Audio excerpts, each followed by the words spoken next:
Welcome back to a new video. It's been centuries, but I've got plenty of stuff to share with you. I just got back from a 3-week-long trip to Japan, which was a blast. I got to see a lot of different regions of the country, and I also visited a bunch of theme parks. In this video, I want to talk about the different cities that I visited, as well as giving you my thoughts on all of the theme parks that I went to. I spent the first 9 days of the trip in and around Tokyo, the world's largest city, where I visited a lot of different areas like Asakusa, Shibuya, and Minato. During those 9 days, I also visited 5 different amusement parks, albeit only one of them for a longer period of time. The first one was Hanayashiki, which is located right next to the old temples and shrines of Asakusa. This was on the day I arrived in Japan, and it was a quick but very fun visit, as I met up with other coaster enthusiasts that were in Asakusa as well. I only rode the park's roller coaster, which is the oldest one in Japan, but the park as a whole was really unique, and it might have been the smallest park I've ever been to. After a few days of sightseeing in Asakusa, Akihabara, Shinjuku, Shibuya, and Harajuku, I traveled out of town to the legendary Mount Fuji, where I got to visit Fuji-Q Highland. This is a bucket list park for many people, as its roller coaster collection is very impressive. However, my visit didn't happen under the best conditions. The weather was great, but the park was only half open. Dodonpa, one of my highest bucket list coasters, has not been operating since summer of 2021, so I knew that I wouldn't be able to ride it, but shortly before my visit, Takabisha got closed for inspections as well, so it didn't operate on my visit either. This was a bummer, but it meant I wouldn't have to try to ride all of the big coasters in a single day. Due to the crowds and the horrendous operations, lines for a lot of rides, including Eijanaika and Fujiyama, were over an hour long. Despite these suboptimal conditions, I still had a great time, especially because I was able to ride Eijanaika, which I will make a review on soon.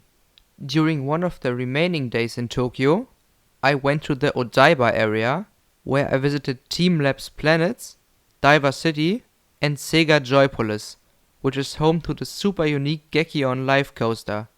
My visit to Joypolis was really short, but the park had a nice atmosphere. Then, Tokyo Dome City reopened their iconic Thunder Dolphin, which had been closed for a few weeks as well, but I luckily got to ride it. Tokyo Dome City is an entertainment complex consisting of the Tokyo Dome Baseball Stadium, an amusement park, a shopping mall, and a hotel. This wasn't a long visit either, but the park's location made it very memorable. On my last day in Tokyo, I headed over to Yokohama, where the Pokemon World Championships had just taken place. There was Pokemon stuff everywhere. I did do a very quick visit to Cosmo World in order to ride their massive Ferris wheel, which also was the only big attraction they had open, as most of their rides, including Diving Coaster Vanish, also known as the Clickbait Coaster, were closed. Cosmo World generally felt a bit depressing. That sums up those 9 days in Tokyo, but thanks to the Japan Rail Pass I was able to get to other major cities as well. After Tokyo, next would have been 3 days in Kyoto, but in the end it only were 2, as a typhoon caused all trains to go no further than Nagoya on one day, so it was almost impossible to reach Kyoto. Nevertheless, Kyoto was a really cool town with a ton of temples and shrines. I also went to Nara for half a day, which is famous for its many deer. Next was Osaka, where I spent 4 days. Outside of sightseeing in Osaka, I also visited Himeji Castle in Himeji, and I went to Hiroshima and Miyajima for a day. On the last day in Osaka, I was at Universal Studios Japan, which was a park I was super excited for. Super Nintendo World was one of the best themed areas that I've ever been to. Re-experiencing the Wizarding World of Harry Potter was awesome as well, and I got to ride the Flying Dinosaur, which was my 300th roller coaster. A review on that ride will come as well. The biggest surprises at the park were Hollywood Dream, the ride, which was much better than expected, and the Amazing Adventures of Spider-Man, which instantly became one of my favorite dark rides. It was extremely crowded at the park, and almost every line was really long, but thanks to Single Rider, I got to ride everything I wanted to ride and more. After Osaka, I spent another 2 days in Nagoya, one of them at Nagashima Spa Land. Due to bad weather in the morning, the park announced that they would close early, even though the weather was pretty good for the rest of the day. I was worried that the shorter opening time would be a problem, but it turned out that the dry park was empty all day, with only the water park being crowded.